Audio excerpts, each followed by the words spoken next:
ACN news में आपका स्वागत है। मैं हूं गणेश अग्रवाल और आप देख रहे हैं दमोह जिले की खबरें। बीते साल बारिश के मौसम में नगरपालिका की मनमानी और लचर रवैये की वजह से सुभाष कॉलोनी में नाव चलानी पड़ी थी।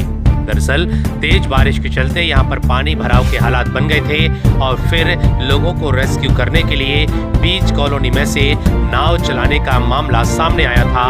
वीडियो सामने आए थे, घटनाक्रम सामने आया था। ऐसे में इस बार जिला प्रशासन के द्वारा सुभाष कॉलोनी क्षेत्र से अतिक्रमण हटाने की कार्रवाई की गई है। साथ ही नाले का चौड़ीकरण करने की कार्रवाई भी की जा रही है। लेकिन इस कार्य में स्थानीय लोगों के प्रशासन पर अनेक तरह के आरोप हैं। स्थानीय लोगों का कहना है कि गरीबों के आशियाने तो तोड़ दिए गए हैं नाले के चौड़ीकरण के नाम पर, लेकिन बड़े लोगों के अतिक्रमण हटाने में प्रशासन नाकाम हो रहा है।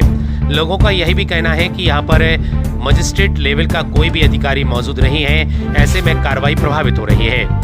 यह आम नागरिकों के साथ स्थानीय पार्षद भी आरोप लगा रहे हैं। यहाँ के लोगों का कहना है कि गरीबों के आशियाने अतिक्रमण हटाए जाने के नाम पर तोड़ दिए गए, लेकिन बड़े लोगों के जो मकान तोड़े जाने थे वे घरों से गायब हैं और ऐसे में उनके मकान नहीं तोड़े जा रहे हैं। ऐसे में अतिक्रमण हटाने की कार्रवाई को कहां तक उचित कहा जाए।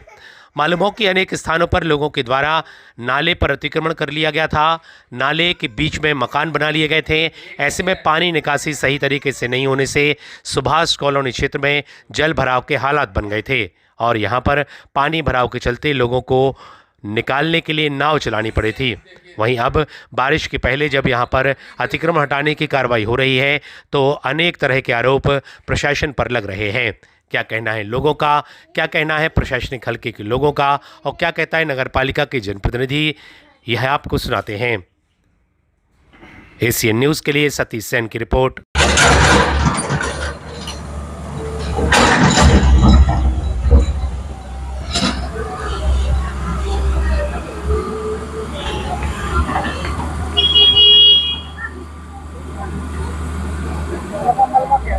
हमारे पार्षद जी ने, वार्डवासियों ने, सभी ने अच्छा प्रयास किया। कई बार हम लोगों ने आवेदन किए, तब जाके नाला बन रहा है। लेकिन इसमें व्यवधान जो पैसे वालों के मकान है उनसे आ रहा है, उनके मकान नहीं तोड़े जा रहे हैं। हम लोगों के मकान 100 फुट दूर से नाले से नाला बनना है 40 फुट, तो वो तोड़ दिए गए, लेकिन जो नाला में बने हैं वो तोड़े नहीं जा रहे हैं। क्या कहना है जी, क्या कहना चाहते हैं कि सर एक सी कार्रवाई सभी के साथ होनी चाहिए। भेदभाव हो रहा है, तो मुंह देख के काम हो रहा है। तो पैसे वाले उनके नहीं तोड़े जा रहे। क्या नाम है? पवन रजक।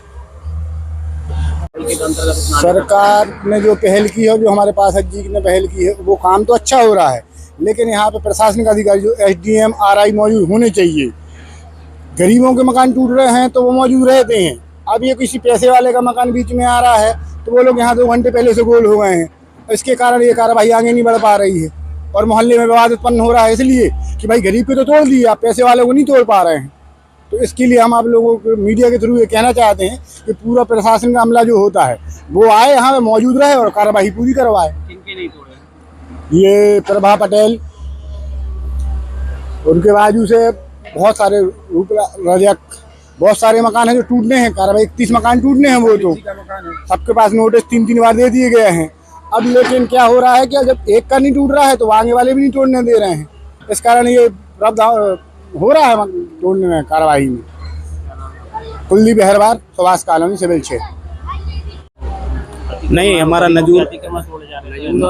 नजूल और नगर पालिका का पूरा अमला है और ऐसा नहीं है। ये एक मकान फंस रहा है, लेकिन वो एक सप्ताह से बाहर है। जब वो आ जाएगा तो वो विधिवत उसकी कार्रवाई करके मकान गिराया जाएगा। तो आरोप है कि सर यहाँ पर कोई अधिकारी नहीं है? नहीं, सभी सुबह से सभी नगर पालिका और रजिस्ट्रार और नजूल के सभी कर्मचारी हैं। सर जैसे वो बाहर बारिश होने वाली है तो पानी की निकासी के लिए व्यवस्था की जा रही है और दूसरा विकल्प नहीं है? नहीं, विकल्प रास्ता खुद रही जीवीसी मशीन से हमने नाला चौड़ीकरण करा रहे हैं और यहाँ से वहाँ तक रोड तक, मूल रोड तक। मकान गिराने का कोई विकल्प नहीं क्योंकि इससे रुका हुआ काम। अब उनकी अनुपस्थिति में कैसे मकान गिराया जा सकता है?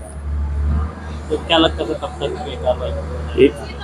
इनकी कार्रवाई विधिवत 1 सप्ताह के अंदर शासकीय अमला करेंगे। क्या नाम लिखते सर? प्रीतम सिंह नायब तहसीलदार हिंदूरी। कि यहाँ पर काफ़ी मात्रा में भर गया था, जिससे लाखों रुपए का नुकसान सुभाष कॉलोनी के लोगों की सामग्री का हुआ था। 7-8 फीट पानी भरा था, लोगों को नाव से बाहर निकलना पड़ा। बार बार कलेक्टर साहब से निवेदन करने के बाद नाले की चौड़ाई बढ़ाने के लिए नगर पालिका प्रशासन और नगर पुलिस प्रशासन और नजूल प्रशासन की पहल पे यहाँ पर जेसीबी और पोकलेन मशीन से सफाई की गई है। कल पूरा पुलिस बल अमला आया था, लेकिन पोकलेन मशीन ना आने के कारण काम नहीं हो पाया। आज सुबह से पोकलेन मशीन काम कर रही है और नाले से लगभग नाले की चौड़ाई 40 फीट है, फिर भी खुदाई करके 20 फुट और चौड़ाई बढ़ाई जा रही है। लेकिन बीच में कुछ अतिक्रमण के व्यवधान आ रहे हैं, जिसमें पुलिस बल हमारे पास है, नगर पालिका का अमला हमारे पास है। लेकिन ये सामने जो आप मकान देख रहे हैं, यहाँ से मशीन आगे नहीं जा पा रही है। और यहाँ कुछ सुबह के समय तहसीलदार महोदय और एसएलआर महोदय यहाँ पर थे, लेकिन वर्तमान में 2 घंटे से पूरा अमला बैठा हुआ है।